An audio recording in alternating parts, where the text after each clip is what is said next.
as good as 7. What's that critter embedded in the sponge? Down like halfway near the bottom. Yeah. Look at the structure of that, cellular structure that's unique, isn't it, compared to what we've been seeing. Right at the end of my leash. Oh, look at this. All I can say is, oh, Coming yay. back. Oh, yeah, lots of pictures. Oh, wow. Look at this. That's gorgeous. Is it possible to estimate how long it takes for these communities to form? Probably a really long time. To get this many species here and this diversity, I'll bet it takes a while. Do you want a Niskin in this area? This is a coral Yeah, garden. well, yeah, we could do another. Well, we'll go upslope a little bit more and then get another, because we got one down below. Yeah. I'll space them out a little bit.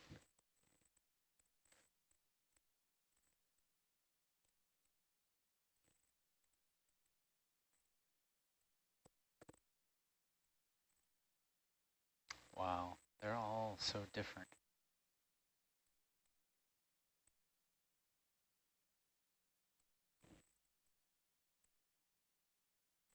There's a yellow one. I wonder if we could do this yellow one that's going off right. Yeah.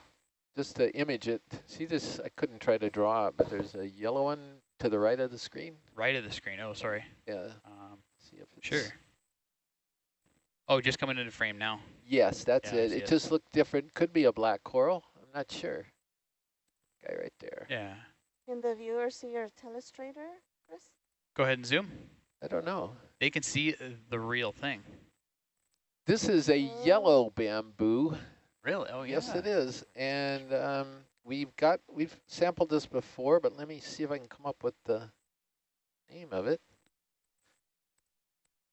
And Scott hopefully will help me out here because he's typing.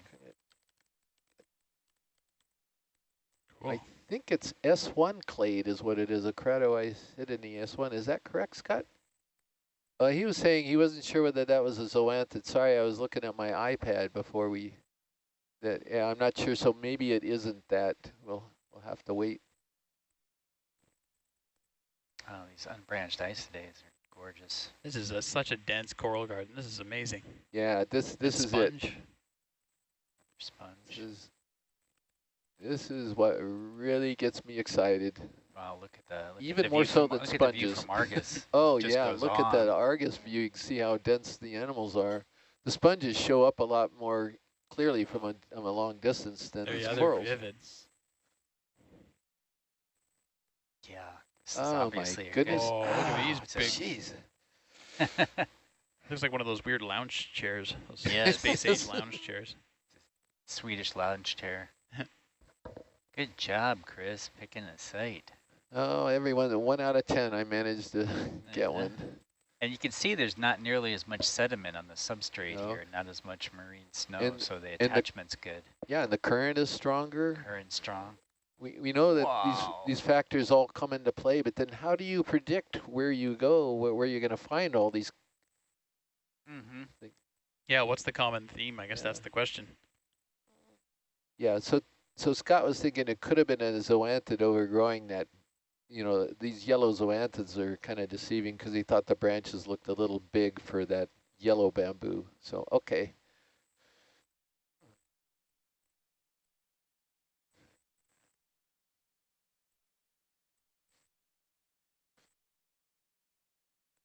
And so most of all of these sponges are all in one family, and that's the Pheronematidee. And that family produces some, but not all, of the most massive sponges that are down here in deep water. But these aren't all the same Pheronematids. There's a variety here, the assortment pack.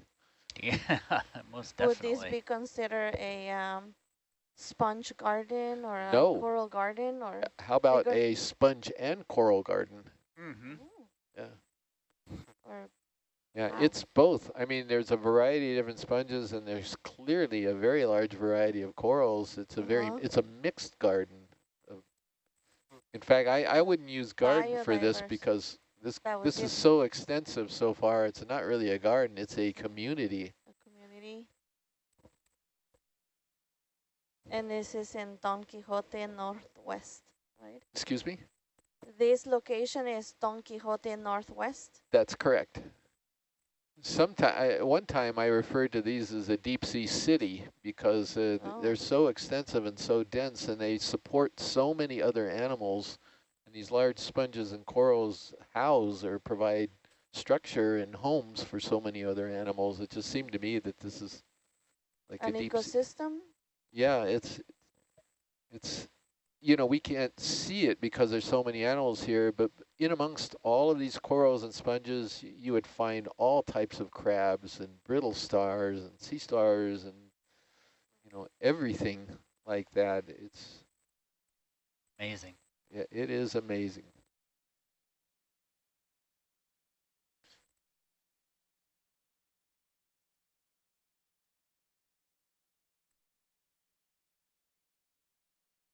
A lot of these are facing to the right. In other words, their concave face is to the right, which would support that the current perhaps is coming, the prevailing current or the most dominant current is coming from the left to right, which would be east to west. Mm-hmm.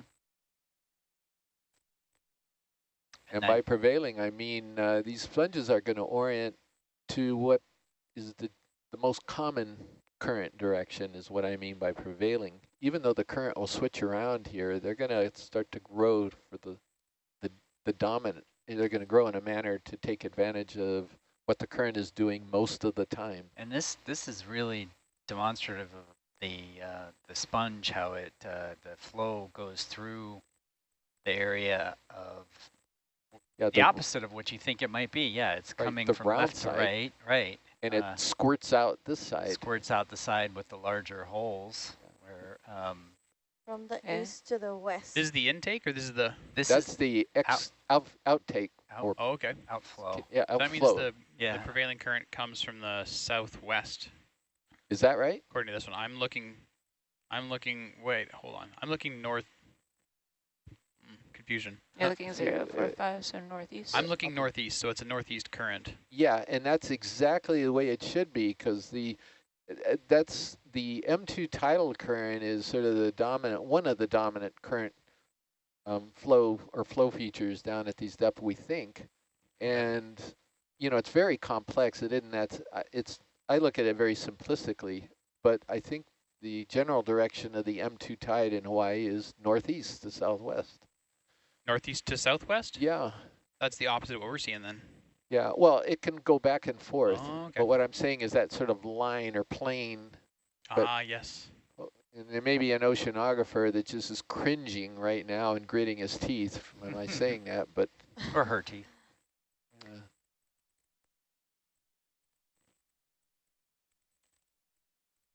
Yeah, the branch bamboos seem to be quite dominant. Bridge, and I have another 20 meters 165. I always get turned around saying the current direction because it's opposite wind. I never remember which one's which. Oh yeah, how one's coming like coming from. Yeah, I know, it to. breaks my head every time. Yeah. So is it true that the north sides of the seamounts have more life? That is a good question. I can't answer it. That's what we're trying to figure out.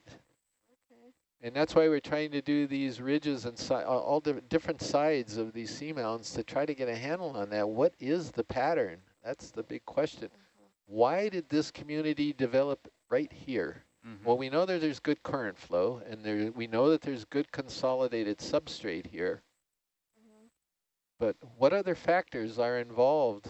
It's, you know, as your viewer pointed out, is it the side of a seamount? So it's clear, it gets more current flow on north versus south, or although we know that there's some southerly facing ridges and parts of seamounts that also have really, really good communities. So it's not just that. I know for oceanographic modeling, for all these seamounts and everything, I think that the ocean is treated as a kind of steady laminar flow, but is that an assumption that's been tested? And obviously they get affected by the seamounts and everything of the flow over them, but could there be local weird swirling action that causes some places to get higher sediment flow, or how does that all work and how do you model that? Well, the answer is yes, I'm pretty sure. And there was an oceanographer who specializes in current who actually had an office next to mine at the University of Hawaii. And I would come in with my very simplistic view, trying to ask him to give me a simple answer about what's going on. And he couldn't, because there isn't one type of flow feature down here. There's multiple types of flow features. And in some cases, one might be more dominant than the other. So no, I wish we could visualize how the current is flowing here. You know, again, it's simplistic. We can see particles moving in one direction, but that's one point in time. So if we were to come here an hour from now or 2 hours from now at the spot, would the current be going the same way? Maybe not.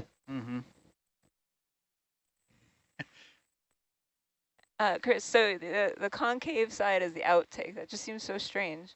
It may be, but I think if the current changes, they could just reverse it and squirt it out the round side. Oh, okay.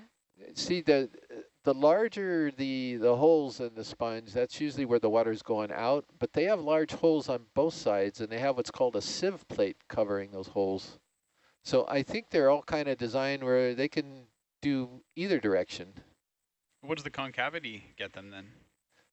Well, that's what I think, that generally speaking, they want to kind of squirt it out the concavity.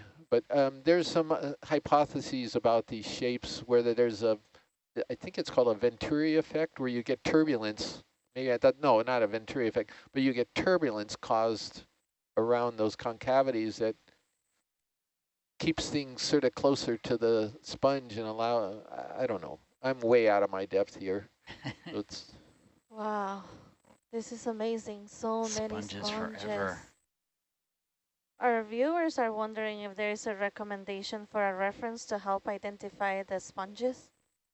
there is the Okeanos Animal Guide. If they Google that and then they go to Porifera, which is sort of the formal name of sponges, and if for this particular site, if they go and look at the glass sponges, the hexactinellids, and then go into the family Pheronomatidae, because they're all grouped in sort of folders, then they'll see images of these particular types of sponges. Most of these we consider to be in the genus Poliopogon, but that's going to change. They can't all be in that genus. It's just we don't know enough about this family right now.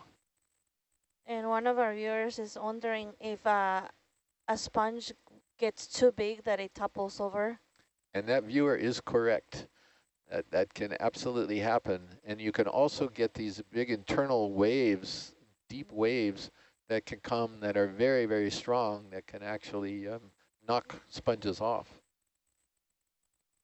But, you know, thank the viewer for that question, because these grapple the bottom. These have what's called a lophophytus attachment, which means they don't glue themselves to the bottom. They have these modified silica strands with hooks on the bottom, and they grab a hold of it just like Velcro, but much stronger than Velcro. And as it turns out, a lot of times that provides even stronger grip onto the bottom than gluing them. I wonder what they are made of. The silica. Like silica. Yeah, that's what the strands are made of.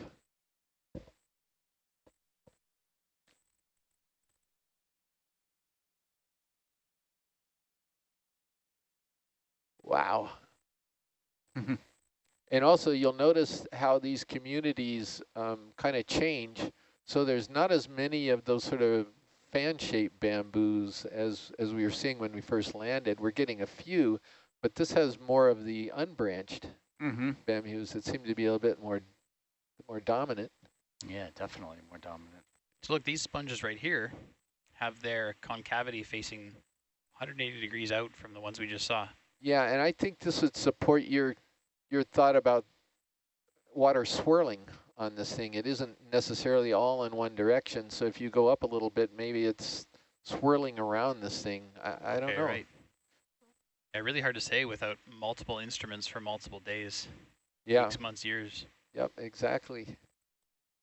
If we had some more fan-shaped corals here, the fan-shaped corals actually are better indicators, I think, or I call them biological ADCPs, or acoustic. They're not acoustic, of course. but they can be used as current, indicators of current 20 direction. meters 165. You mentioned biological what? Well, I call them biological ADCPs because the instrument that was developed to try to measure current in the deep sea or even shallow water is called an acoustic Doppler current profiler. And you can put one of these on the bottom and it sort of faces upward and it provides you a profile of the currents to whatever distance the particular instrument is rated to and how the current's moving above the instrument. Fun fact, that is, we have one of those installed on Hercules, upside down. That's what we use to hold position and do some navigation. They're incredible instruments. I don't understand. Oh, and acrobatic.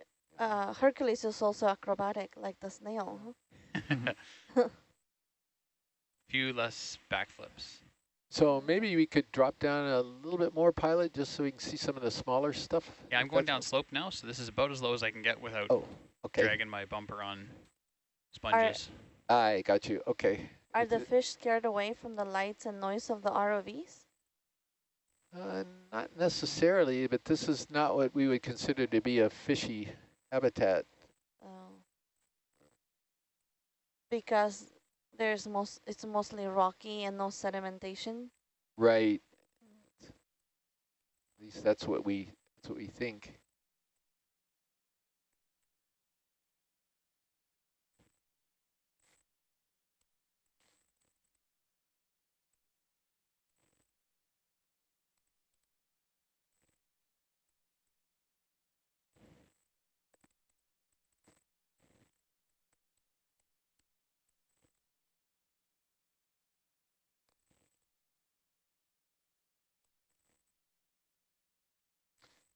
So Meredith sort of posed a little challenge observation here, and she was just getting a sense that the sponges were further down on the flanks of the features where the corals were mostly along the crest. We can take a look at that. I haven't been paying attention to that, Meredith, but now I will. It does seem like a lot more sponge, a lot less coral down this slide. On Pioneer Ridge, we saw something that was really weird where the sponges were on one side of the ridge and the corals were on the other side of the ridge. Oh, wow. Totally separate, huh? Yeah. That's bizarre. Yeah.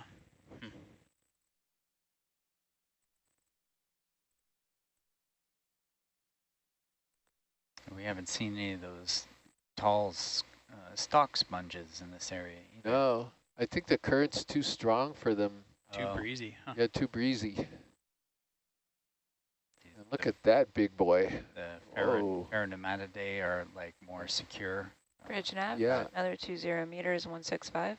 That grappling adaptation to get this, I mean, in order to free the sponge off the bottom, you got to cut every single one of those grapples. Oh, where really? If it's glued on the bottom, you just got to like pop it off. Uh-huh. Yeah, but these guys, how often are you going to be able to break every single strand that's holding it? Not very often.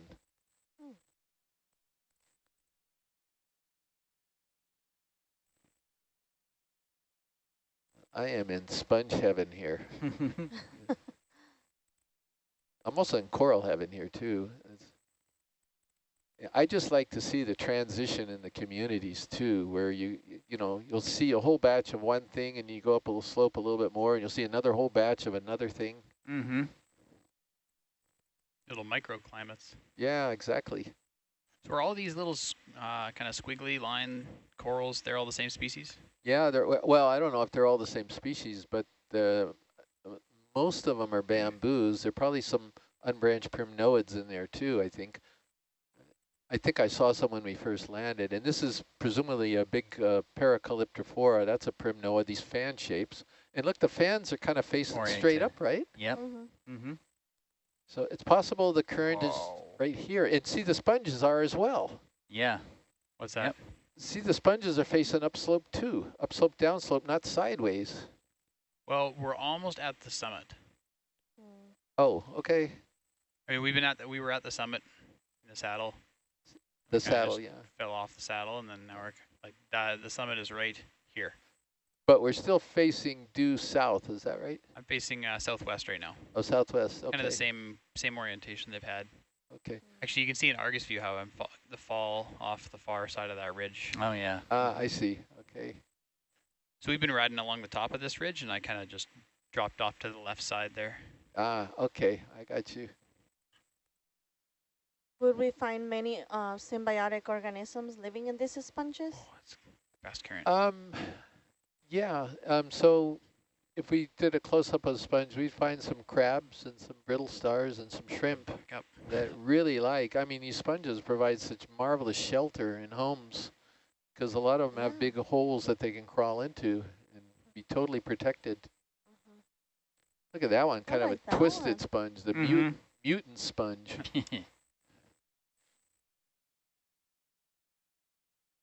I can get back over there. The current is sure moving. So the sponges, what exactly do they sustain themselves? What's their energy source? They filter organic matter and perhaps small creatures from the water column. Yeah. You know, one thing, remember, a lot of the food down deep is going to be coming from the horizontal direction, not from sunlight or anything straight up.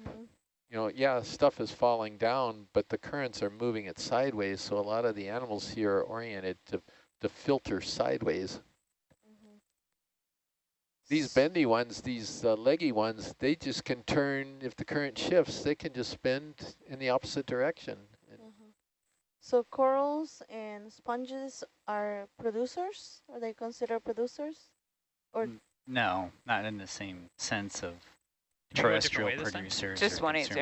Yeah, Roger. They're animals, so they're not producing. They're not photosynthesizing and producing.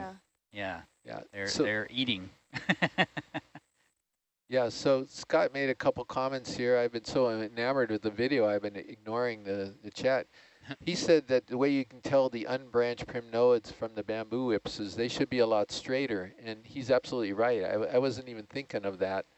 The other thing is he thought that the bamboo whips, as he's calling them, are clade C1. And he also said that amphipods and scale worms really like to live on sponges as well. And so thank you, Scott. And so, yeah, we've seen a lot of things in sponges. You know, and now I've got to apologize to the video annotators in the University of Hawaii, because can you imagine how long it's going to take for them to document and count the numbers of animals during this particular dive? Do they have to count the entire dive? Yes, they do. Roger that. And, and they do it willingly too, because they love this kind of terrain, and this data is so valuable for the deep sea coral program. Yeah, we should probably get some pictures without the lasers too, I'm thinking. I've been turning them on and off every now and then. Okay, great. Yeah, so, and we can, you know, we did a nice little transect. We can go down and poke around a little bit on the bottom and look around too. In fact, there's an interesting fan right over on the lower corner, right there. You want to hold position and explore around here for a bit? Yeah, let's Bridge and nav, hold position. I think that's a good way to do it, where we transect for a while and get some community, and we stop and get some close-ups. And is that good?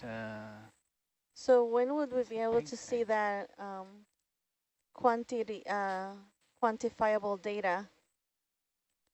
Excuse me, what was that?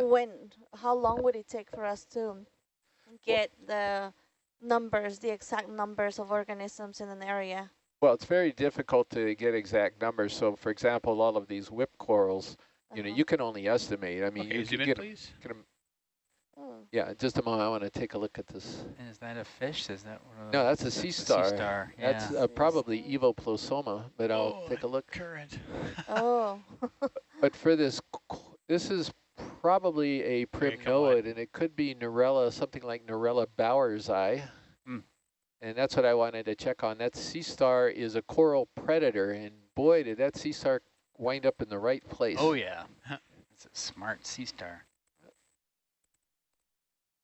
So what they would do on this is they would take a look at this and allow the video to go for a little while, and they would estimate those whip corals in batches of like 50 or so. There's just no way you could count every single one. So you'd say approximately 50, and then you advance it a few seconds or a minute, and then you go 100 more.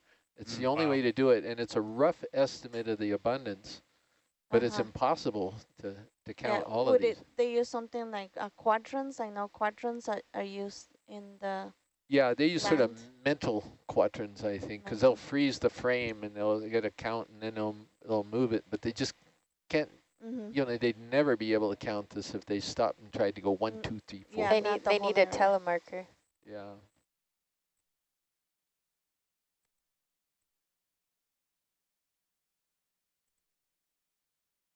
Is this sponge a double concave one? A double concave one, and we think that's a unique species. And Really? that's actually part of deciding whether it is a different species, how many of these concave surfaces they have. Some have only one side's completely round, one side is concave, and then others have concave surfaces on both. Some have divided concave surfaces. Some of them have kind of a modified stalk, like the one behind it is a different species. You can see it has some type of a pedestal, if you will. Does Hercules have cameras in the back? In the back, yes, just one. But it's more of an operational camera than an imaging camera. Oh, wow, it is one sponge. Could it carry more cameras to visualize? In theory, sure. Yeah. So you're absolutely right, Trevor. This is, well, what is going, he's kind of folded a little bit. It's hard to say how many concave surfaces it's got.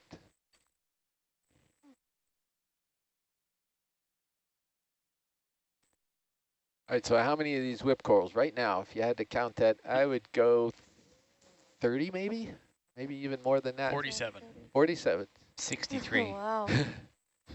See, this is difficult, but it is really, and the idea is that the deep sea coral program that it's run by Dr. Tom Horrigan, who's probably watching right now. He will know that this site has thousands upon thousands of these animals, and that's what's so important. It's not that it has 1,003 versus 1,027. It's that there's thousands here. Do you want to explore in little steps so that there's option for sampling? Excuse me? Do you want us to do maybe some little steps so that it's easier to sample if you decide?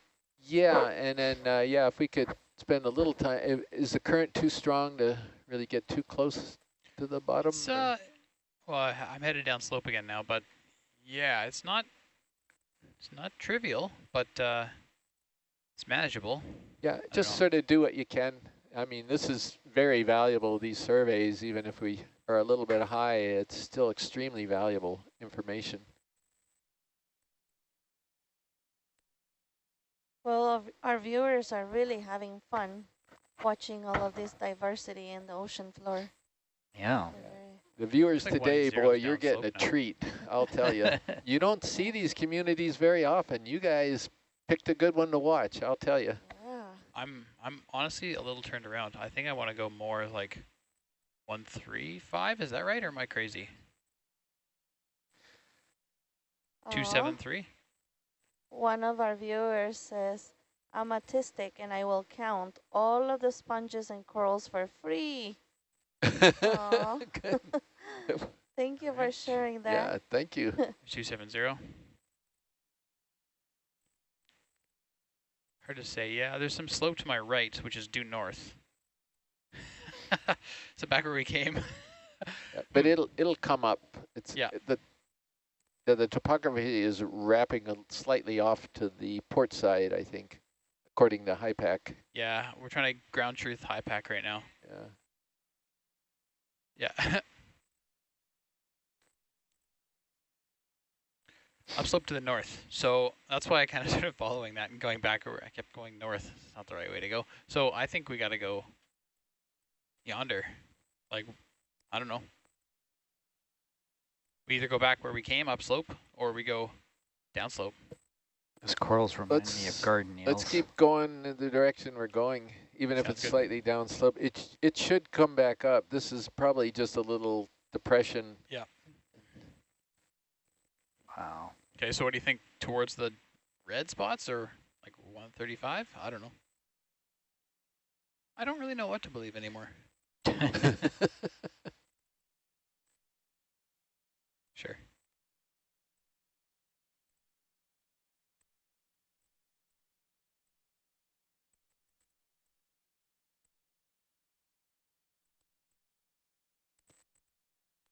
We have a viewer asking, do you think this seamount is at its prime for biodiversity, or is it declining? No idea. Boy, these viewers are coming up with some great questions. Real doozies. I don't know. You know, and if a follow-up on that question, is there succession in the deep sea? Is there kind of a climax community here where eventually, you know, are we looking at a climax community? Is a climax community these dominated by these big polyopogon sponges and the whip corals? We don't know. A very good question. Yeah, generally community transition, you think of some kind of modification of their habitat. It's like, you know, in Hawaii, we have the little ohia that comes in and populates, and the little ferns that populates the bare basaltic lava flows, and then creates some kind of soil from growing and dying off over time, which ultimately allows other plants to come in. But here, I don't know how much they're modifying the substrate to allow a succession of organisms. Well, or it could take a long, long time. It's not so much modifying the substrate here, but I remember, and I don't know how true this is, but supposedly these big sponges can potentially produce a lot of CO2 respiration. Really? And there's so many of them, and they're so big that they actually could be affecting the quality of the water around there that might actually impact the corals in the area. But again, that's from one or two sources I remember, and you know, it's sort of like medical science too, that somebody will throw something out and somebody else will come up with new information that refutes it, and you just don't know.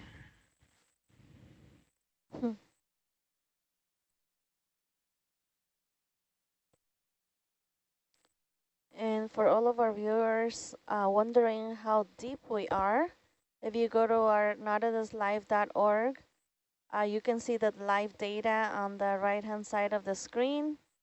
You can see how deep Hercules is right now at a depth of 1,925 meters, and Argus at 1,909 meters. Our water temperature is 2.1 degrees Celsius. So you can see that in our main webpage. Thank you for joining us in this amazing exploration of the seafloor.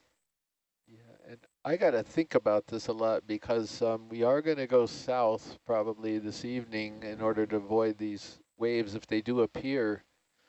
But what I'm trying to ponder here is whether it's worth returning to this site, but dropping in lower to see if we can find a lower boundary or even an upper boundary, probably a lower boundary, so we stick in the good rock collecting zone and get some more information about this one rift, because this is a really, really important site. And yeah, did you drop markers? Did you drop geomarkers? Oh, I know. Well, I know where we are. Okay. We started at 1970. There are other sponges down there. Yeah, that looks like a Walteria. Walteria. Right. 1, 2. Yeah, so I've been dropping a lot of targets as well. That's what I do up here. All right. You're a target dropper? Target dropper. There's a big anemone down there with quite a large skirt. It's probably a actinostolid. Skirt, is that the actual name, or is that just what you're calling it today? That's what this guy Kelly calls them. Chris Kelly? Yeah. Yeah, there's an anemone. Okay, zoom in, please. I'm going to do a bump. There's a little coralliid there, the pink one to the lower left. And a Walteria. Oh, that's a different one. There's a mushroom coral above it. I mean, the diversity is astonishing. Even when you zoom in, you see a lot of things that you can't see from sort of cruising high. Yeah, that is a I big want to see some critters there. Yeah. Is there Okay, come wide, Actinostolidae? please. Yeah, there's a dead stock there as well. So the abundance is tapered off a little bit. You notice that a lot of these whip corals have played out a bit. Scott was sort of talking about whether or not there was an Acanella weberi next to it. Sorry, Scott, I was, we'll see if we can, because I would like to see if they're down here as well. This is one species of bamboo coral. There's your boundary. Look at this. Yeah, look at this. Oh. Why? Yeah, that's amazing. Well, different substrate. Yeah. It's more nodule-y. Is it nodule-y? Could we go down a little bit? Absolutely. It certainly looks like it. It does look nodule-y. Would this be a good place to get a push core? I don't know about a push core, but we could go down and grab another rock, I think, which would be, you know, we've moved enough up slope, and there might be a rock down there at the bottom of the screen that could be a collectible. It's just so amazing how they're just, those magnesium nodules are just equidistant, and they have that gap between them of the sand substrate, and that seems to be something we've observed pretty consistently on many of these dives. This could be a double collection of, this is probably Pseudanthemast. It's got a white base on it, and the rock, I don't know if it's on there, but is that rock too big, or is that something that might work? With the little squishy on it? Yeah, with the squishy on it. Well, it's 12 centimeters, so I think that'll fit anywhere. Okay, could we do a zoom on that rack? Go ahead. To sort of...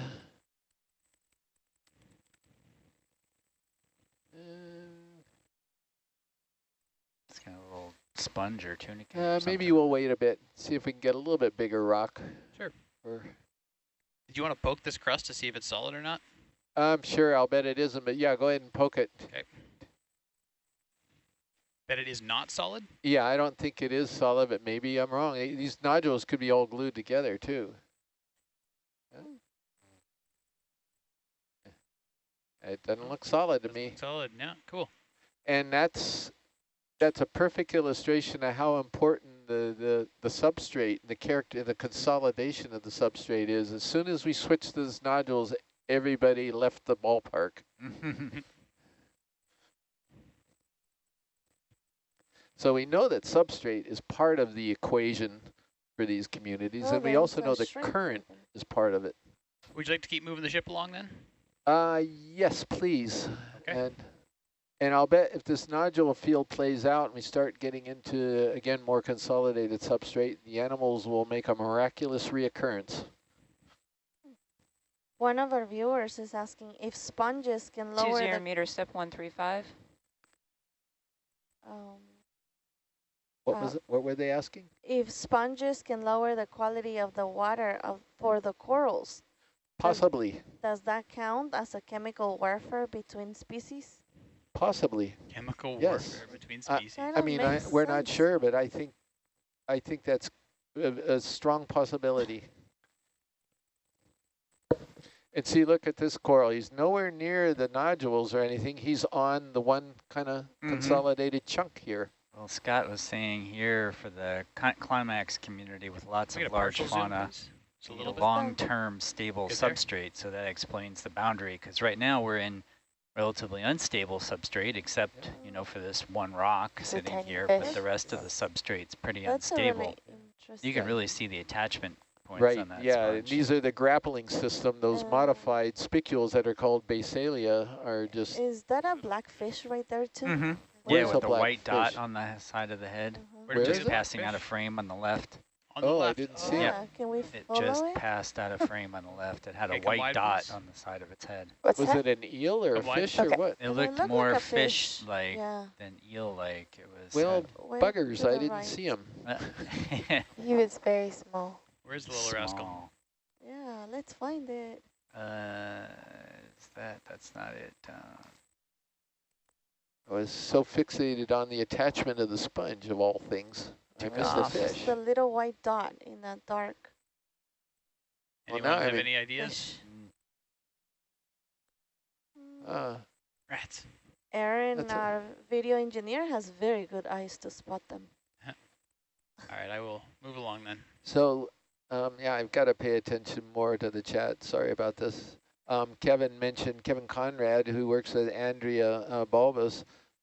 He's noting it's an interesting nodule field, and these nodules are probably very rich in cobalt, as we were talking earlier, because they're seamount nodules. Did I hear someone say there was magnesium as well as manganese? I think it's just manganese, but I'm not sure. And Kevin was suggesting you can get nodule formation from upward fluid flow through the substrate, which I did not know. Oh, wow.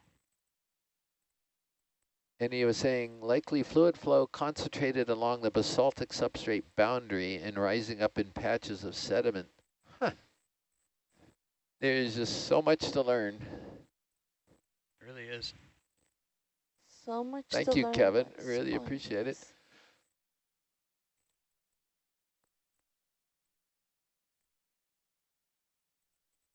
So we are square on the top of sort of a broadening part of this ridge, and we could slip over to one side or the other, the edge, and see if we can get into some more consolidated substrate and see if the animals return, if We could. that's It's possible, pretty wide. Yeah. And you can see in the Herc sonar there, the big swath of pink on the right side.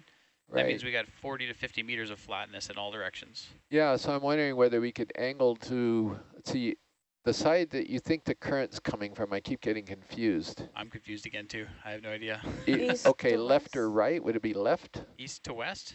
East to west, like the sun travels? Yeah, so what would we be able to sort of slide over a little bit to the left? Sure, we can make a next ship move that way more. Yep. What do you think? 9075? Something like that? Kevin says no, there is no magnesium in these crusts. 90 It's manganese. to the left. Is he To the talking left. To the left map more, view yeah. or Herc view? To the left in, these are the same right now. Chris, do you want to go west like Herc view? I'm sorry, are you talking left Herc view or left map view? Left Herc view, which Okay, would cool. be east Roger. map view, right? Yeah, that is. Yeah. All right. So yeah, how about like 100? It's cool, or 90? I think let's go 90. Okay. Bridge Got a nav. long way to go that way. 20 mirror step 090. Thank you. Just to note, we're at 1932 meters. So this boundary, at least we're, and look, again, as soon as you get consolidation here, you know, larger boulders, guess what? The animals are back. They are back. Oh, what is that big stick? That's a big sponge. It's called Tritopleura. So that is a different sponge. It's the first one we've seen.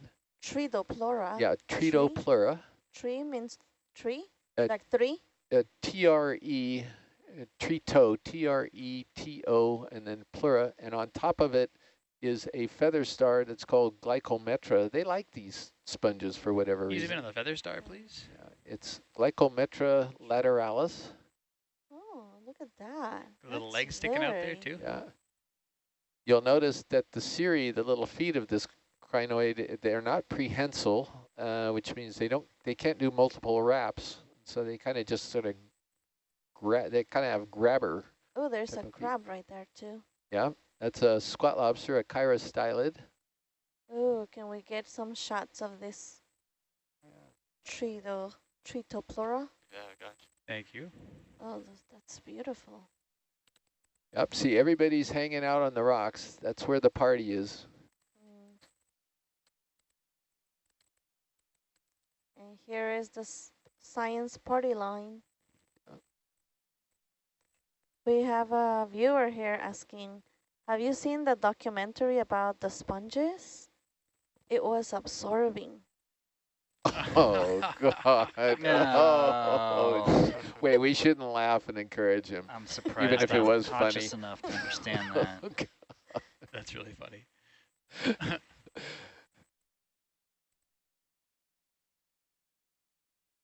So this is kind of like a half-half. I mean, there's boulders. It isn't quite as consolidated as before, so we don't have the substrate covered with stuff. And these are pillow rocks, right?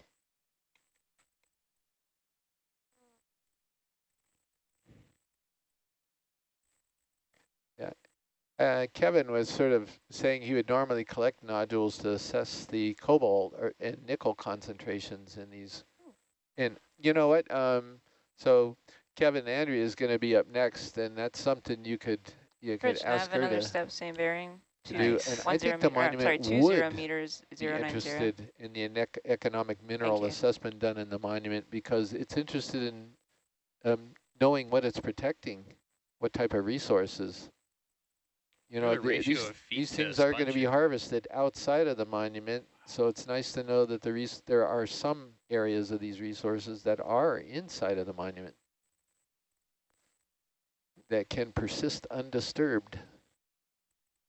We have a very sciencey question here. Ooh, we like really sciencey questions. You mean the rest of them haven't been? In it, yeah, there's lots of them. I know there's lots of them. Any idea how ecological effectiveness is measured within the monument? Oh my goodness. Oh, ecological effectiveness? Uh-huh. Yeah, there you go, Andy. You take this one. Well, the question, I would say the question is almost too broad to answer. Because we have all these different habitats, you know, ecological effectiveness. I mean, we have terrestrial habitats with 14 million seabirds and native plants that nest on them. We have, you know, really abundant and healthy coral reefs, some of the healthiest and most extensive in the United States.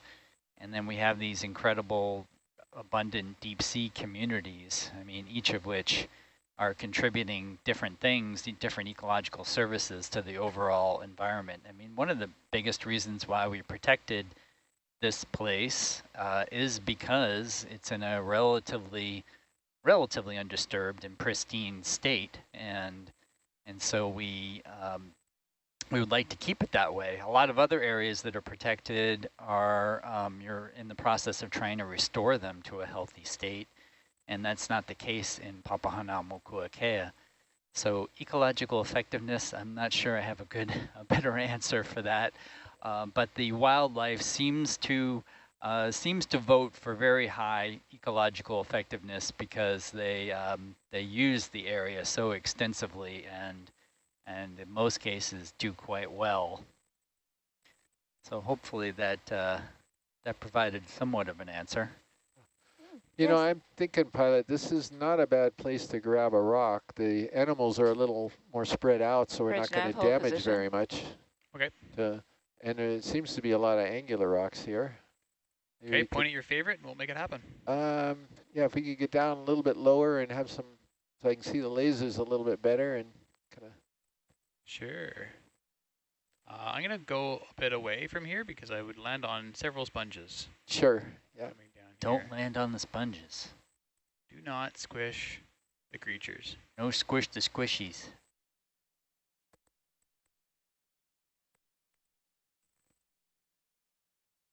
Yeah, those sponges on the left. I think I can land over there on the right on top of the dead sponges.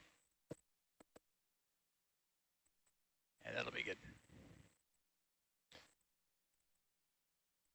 Not a lot of good landing spots because of animal density. Yeah. Just sort of keep it in mind as you go along, and then if you do see a good spot. We can go right here. Okay.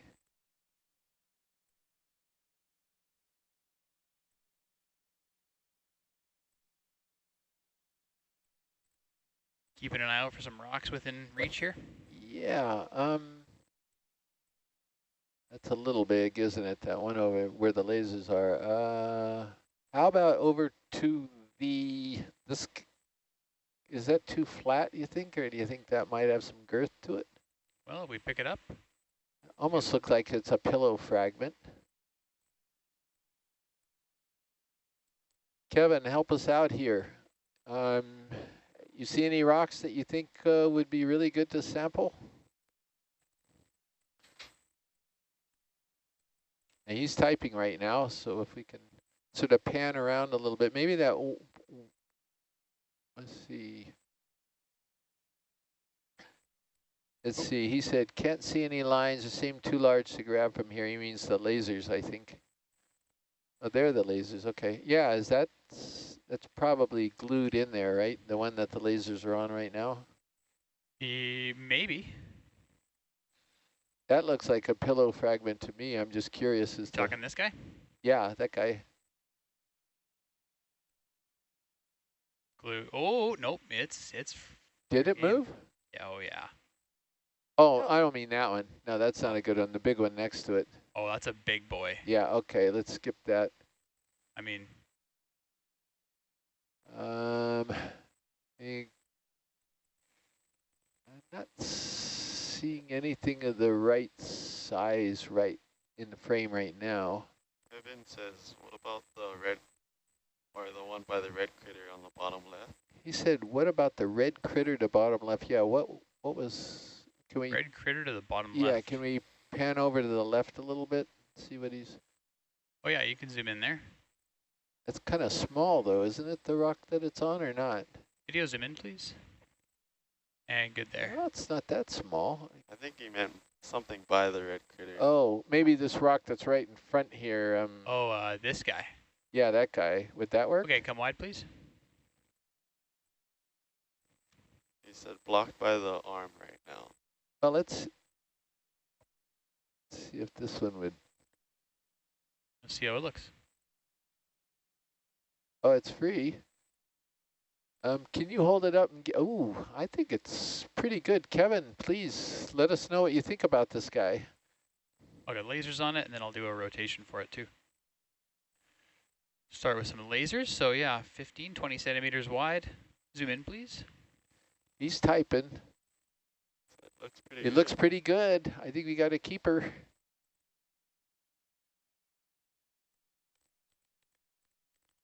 Yeah, let's box it. It's a wrap. It's a wrap. It's okay, a rock come wrap. wide, please. You're trying to wrap it. Is that what you were just trying to do? He was trying to get the sediment off. I know. But it looked like one of those auto wrap things. Auto wrap things. All right, do not hit the sponge.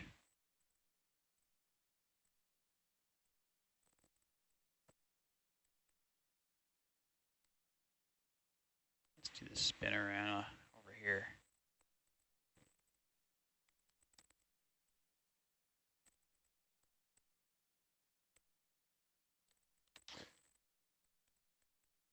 And before we leave here, I wouldn't mind a sort of a snap zoom on a couple of these leggy corals. They look like primnoids to me. Okay, sample salvo, please.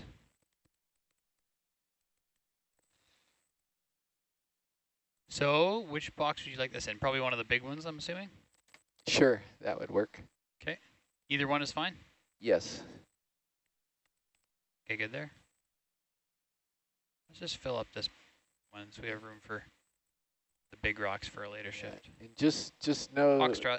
Foxtrot. That's great, thank you. Got it. Just so the next watch knows that we got a real floater in those other boxes that they're going to have to be careful about. But before we leave, you see that sort of tall, leggy coral that's right there? Could we get a snap zoom on that one? Yep, roger. That was sample 077. Yeah. Yeah. Even this one that's closer to the camera. We can zoom in on all of those things. Yeah, let's take a look. You want to go all the way? Sure. And can you go down to the, oh yeah, that's pretty obvious. This is Candidella gigantea. It's by the length of the polyps and the number of scales, I'm pretty sure. But if you pan down toward the base, it should be clear, which it is.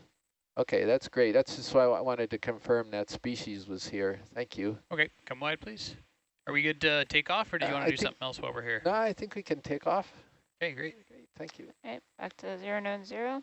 Sure. Like bridge nav, 20 meters, 090.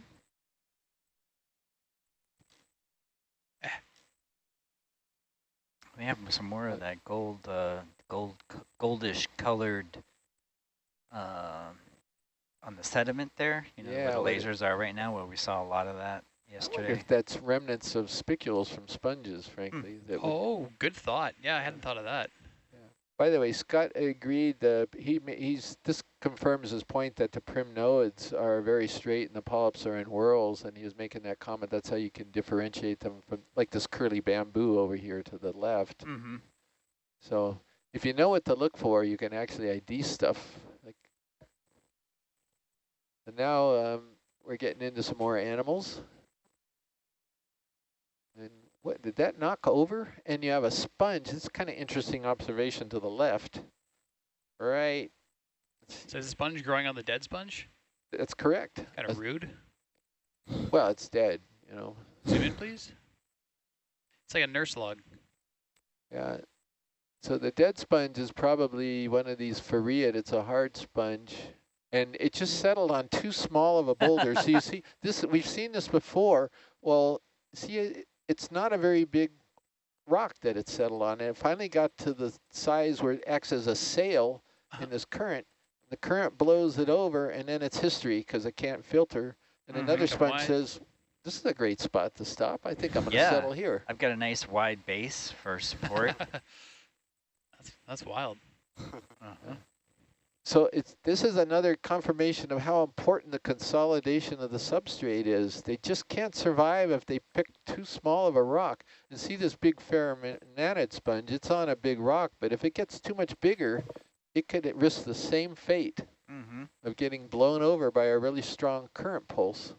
That's wild to think that just a rock rotating like 90 degrees is enough to cause the critter to die. Yeah, because how can it filter? It's got the water's got to pass through it if one side's laying on the ground. Right. Wild.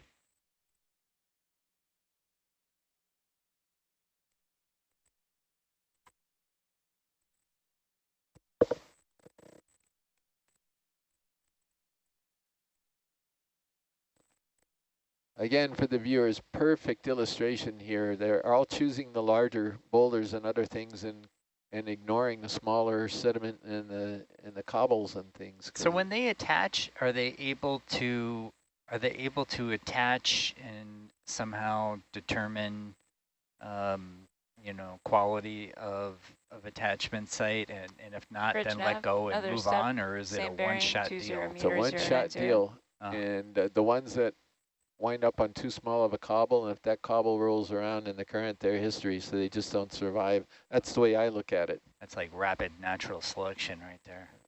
I mean, you could have a whole bunch of larvae that settle out on these, and the only ones that really get established are the ones that happen to settle out on the really durable rocks. Yeah. This lump is entirely not in high pack. No, it's very bizarre. Really bizarre, but I'm going to keep us stepping that way until something gets lame. Right now it's great. Yep. Until it gets lame. This is lame. Let's go somewhere else. Scott's got a request for future future close-ups of non-curly whips. Non-curly whips. All right, I'll try to keep an eye out. No, he wants curly whips. He doesn't want straight whips. No, he said even better would be a close-up of a non-curly whip. Oh, but he's talking about bamboo. He's not talking about those primnoids. No. Yeah. Okay, got you, Scott. We understand what you're asking, I think. The back row understands. One of our viewers is wondering if corals and sponges can be studied in captivity. These sponges, these might be hard. Yeah, because they're kind of adapted for very high pressure, low light systems. It'd be hard to keep them alive, I think. Yeah. That's a good question. I don't know. It might be under good surface. What is that yellow thing? Excuse me for a moment. Yeah, good question. Just to the right of the lasers? Yes, exactly. Yeah, I'll line up for that. It's a sponge, but what? I think it's a rosellid, and these are all the fuzzy spicules sticking out of this thing. Okay, zoom in, please. What on earth? Is this a... Can we collect? Yep. Bridge nav, hold position. Come wide, please. I don't think this is dead. I think this is possibly something that's called Hertwiggia, but this is yellow like the Atlantic Hertwiggia, not... Was there another one above it? There was. So, yeah, there was. Yeah. There was another one above it? Yeah. If you pan back out. This is really bizarre. I've never seen this before. And also there's a guy in Germany who's really interested in these pigmented sponges. And so this is like a double useful collection. if we can get one of these things, a piece of it. That was a lot steeper of a wall than I had expected it to be. Maybe this next one will be easier. Let's have a quick look. Wow, it is dense here. Is that the So same